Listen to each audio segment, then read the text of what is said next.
আচ্ছা, এককের আন্তর্জাতিক পদ্ধতিতে কোন কোন রাশিকে মৌলিক রাশি ধরা হয়েছে সেটা নিয়ে আমাদের আজকের আলোচনা।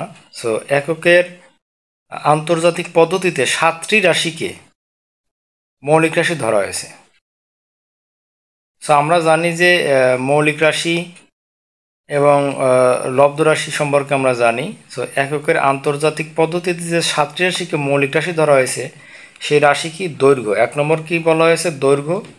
2 নম্বর হলো ভর, 3 নম্বর হলো সময়, 4 নম্বর হলো তাপমাত্রা, 5 নম্বর হলো তড়িৎ প্রবাহ, 6 নম্বর দীপন এবং 7 নম্বর হলো পদার্থের পরিমাণ।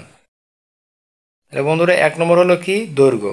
2 নম্বর হলো ভর, 3 নম্বর হলো সময়, 4 নম্বর হলো তাপমাত্রা, 5 নম্বর হলো তড়িৎ প্রবাহ, 6 নম্বর হলো দীপন এবং 7 নম্বর হলো পদার্থের পরিমাণ। বন্ধুরা ছোট একটা ভিডিও বাট অনেক ইম্পর্টেন্ট। আশা করি ভিডিওটা অবশ্যই তোমাদের মনে থাকবে। আর সবাইকে রিকোয়েস্ট করবো যারা আমার চ্যানেলটাকে এখনও সাবস্ক্রাইব করো নাই, প্লিজ সাবস্ক্রাইব মাই চ্যানেল। আল্লাহ হাফেজ, আসসালামু আলাইকুম।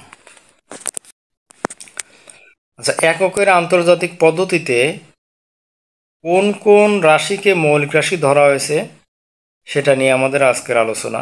সো এককের আন্তর্জাতিক পদ্ধতিতে 7টি রাশিকে মৌলিক রাশি ধরা হয়েছে। সো আমরা জানি যে মৌলিক রাশি এবং লব্ধ রাশি সম্পর্কে আমরা জানি। সো এককের আন্তর্জাতিক পদ্ধতিতে যে 7টি রাশিকে মৌলিক রাশি ধরা হয়েছে সেই রাশি কি? দৈর্ঘ্য। 1 নম্বর কি বলা হয়েছে? দৈর্ঘ্য।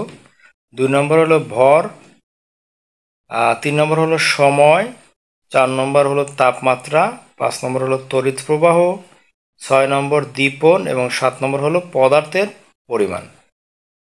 তাহলে বন্ধুরা 1 নম্বর হলো কি? দৈর্ঘ্য। 2 নম্বর হলো ভর, 3 নম্বর হলো সময়, 4 নম্বর হলো তাপমাত্রা, 5 নম্বর হলো তড়িৎ প্রবাহ, 6 নম্বর হলো দীপন এবং 7 নম্বর হলো পদার্থের পরিমাণ। বন্ধুরা ছোট একটা ভিডিও বাট অনেক ইম্পর্টেন্ট। আশা করি ভিডিওটা অবশ্যই তোমাদের মনে থাকবে। আর সবাইকে রিকোয়েস্ট করবো যারা আমার চ্যানেলটাকে এখনও সাবস্ক্রাইব করো নাই, প্লিজ সাবস্ক্রাইব মাই চ্যানেল। আল্লাহ হাফেজ, আসসালামু আলাইকুম।